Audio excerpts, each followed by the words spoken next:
Hi, it's Mike Stiles from Brand Content Studios. Here's the Content Marketing Quickie for the week ending August 13th. The ad dollars are flowing to digital and content, so how should you spend your ad dollars in the most wiserly way? Rebecca Meir, Exchange Wire's head of research and analysis, gives us some stats that might help you. First word, video. Ad spend on video should hit $23.7 billion in 2017, and that'll be 1/8 of all internet ad spend. Second word, mobile. Cost per loyal user was up 40% year over year, while app downloads rose 24%, creating along the way lots of new inventory. Cost per install fell 21% month over month on iOS and 9% on Android. User engagement time on mobile was up 63%, but guess what? They're interacting with the same number of apps as in 2013. So it looks like there's only so many apps users will be active with at any given point. Competition for attention is intense.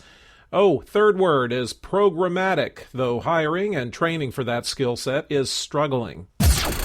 If someone tells you, hey, you ain't got no sense, maybe they're talking about the new mobile app Unmetric launched. This little thingy lets you monitor all your enemy brands in real time on one live stream. Seriously, do you bounce around from social network to see what your competitors are doing? You have time for this? You put cents on your phones, pick your competitors from Unmetric's database of over 35,000 brands, then it pulls their stuff into a stream. Right now, it'll look through pics and video from Facebook, Twitter, and Instagram, but YouTube's on the way. Tap one of the posts and you can see its engagement metrics. Unmetric CEO Lux Narayan says the app is separate from their social intelligence platform. You see a piece of content marketing. You actually engaged with it. Then you see it again, and again, and maybe again. Does the content not know you watched it or took the survey it asked you to? Why is it acting like you didn't see it? OneSpot is trying to stop that from happening and is working it all out with big packaged goods names like Serta, Whole Foods, Intel, Johnson & Johnson. Get this, CEO Steve Sachs and company even trademarked the phrase content sequencing. I'll probably get sued for using it just then. They let a viewer's response and some analytics decide what content they should see next. Jack Neff writes for Ad Age that Remington used this sequencing for a product in 2013 and tripled Amazon sales. OneSpot says its machine learning makes about 1 trillion content placement predictions a day in display, social, and mobile. Are you posting too much, putting out too much content? Yeah, I really doubt it. Do you have lots of great content that you just aren't publishing? Kind of doubt that too. But a HubSpot study shows if you want traffic and leads, it's important to hit the sweet spot of putting out just the right amount of just the right content. Companies that did over 16 posts a month got about 3.5 times more traffic than those who published 0 to 4, and saw a 4.5 times increase in leads. And they learned content keeps working for you because 90% of leads came from old blog posts. Here are the types of content that bring the most traffic. Top of the funnel, lighter stuff about broader industry topics, in-depth posts that teach something specific, and infographics. For lead gen, you'll want short posts with a gated offer for content and tips readers can actually put into action. What is the Internet of Things? Is it your microwave telling the mustard in your fridge, these hot dogs are almost ready, come on out? Maybe not, but marketers have growing confidence in not only the Internet of Things, but also cloud-based data hubs and big data in general. Digital Content Next reports Second Watch asked IT and marketing pros in large and mid-sized companies how they're feeling about such things. 50% are likely to use big data more to support digital marketing. 24% use data to power campaigns. 47% say big database marketing campaigns have been hitting engagement and demand gen goals. 53% say they'll probably expand IoT-based marketing programs, and 29% use it to understand customer preferences better. The New York Times wants to get customer engagement up on mobile, and of course, the way to do that is to hit them with content that's as personal and as relevant as you can get it. They've been doing this with the news, now they want to do it with ads by launching Mobile Moments.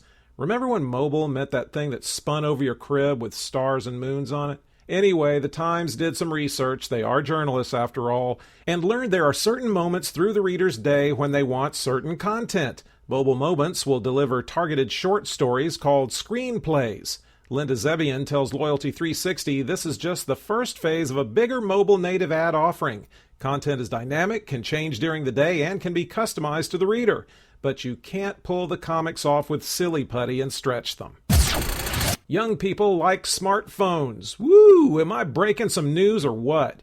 But while you're here, I may as well tell you how much. IPA Touchpoints did a survey that revealed youngsters in the UK use their phone every other minute they're awake. And some are probably gaming in their sleep beyond that.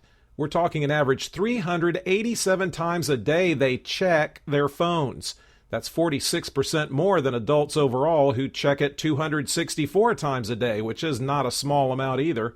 90% of 16 to 24-year-olds have smartphones, which have passed up laptops as the most important device for going online. And you know how everyone's all stoked and excited about reaching mobile users on the go? Well, they aren't on the go. 68% of usage takes place at home. Count them, 3 new formats have arrived for the Facebook Audience Network, and native video ads can be put into apps by the advertisers who use the network. First, beep, beep, beep, let's back it up. Let's remind you what Facebook Audience Network is. It lets developers include Facebook ad features in their apps. Now, back to the 3 new formats. Carousel ads put up to 5 images and 1 ad unit. Dynamic product ads make super timely ads based on what products people saw on your app. And click-to-play video, which means what it says. Facebook super engineer Erica Washburn says about 5 times more apps are using native ads, so bringing video ads into apps from Facebook is a bright thing to do. And who knows better what works in Facebook news feeds than Facebook? Can I have your social security number? Come on, you know I'm probably going to get it anyway. Don't worry, I don't want your identity. I haven't done anything that special with mine. But a Wakefield research study shows Americans are pretty fatalistic about their private data going unprivate. So fatalistic, they don't even bother to protect themselves. Kimberly Morrison writes in the Social Times that 69% think their personal data will inevitably be stolen. 84% think their data is less safe this year than last. So, having clearly given up, 70% have no security software on their phone or tablet, 62% haven't made tougher Wi-Fi passwords, 51% don't change their passwords regularly, and 61% have no plans in place for what they'll do if their personal data gets hacked. And brands, if you tell customers their data is safe in your hands, that's going right to deaf ears. 88% think, no, it's not. You put so much effort and toil and sweat into your ads, then people put at least as much effort, toil, and sweat into making sure they don't see it. Yes, we're talking about ad blocking software. Are a lot of people using it? And if so, who are they? The answers are yes, and probably a lot of the people you're targeting. PageFair and Adobe learned 198 million monthly active users worldwide are into it, and usage went up 41% year over year. That results in lost revenue for advertisers to the tune of $21.8 billion, a number that should double by 2016. They're blocking your money. It's usually young tech-savvy males that seek out the blockers, and it's not hard these days thanks to Google Chrome extensions and new mobile operating systems. Up Periscope. Oh, it's so exhausting writing clever headlines like that. Yes, Periscope is looking good with a milestone of 10 million registered users that it took only 4 months to gather. And it's pulling almost 40 years of video watch time every day from the mobile apps, and that doesn't count videos seen in browsers on periscope.tv. But founder Kayvon Beckpour says turning all that into advertising is not any kind of priority. Lucas Matney reports for TechCrunch they've got 23 full-time employees, they're finding ways to cut down the spam and abuse, thinking about a fast-forward option, and they're working on a landscape viewing mode.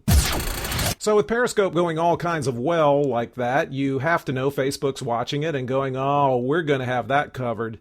Verified pages have been asking for a while, hey Facebook, when can we have that mentions and Facebook Live thing celebrity superstars get from you? Well, the answer is in the future. Well, it's better than never. With Facebook Live, broadcasters can start a live video stream on Facebook that will be in the news feeds of fans. Afterward, the streams are saved for good, so people can watch later. Josh Constein writes that could be a boatload of video content for those profitable video native ads. As for Periscope and Meerkat, Facebook thinks it's got the scale and big celebrity followings to take care of all that. That's it. If you are a reader of words, you can get the transcript at brandcontentstudios.com.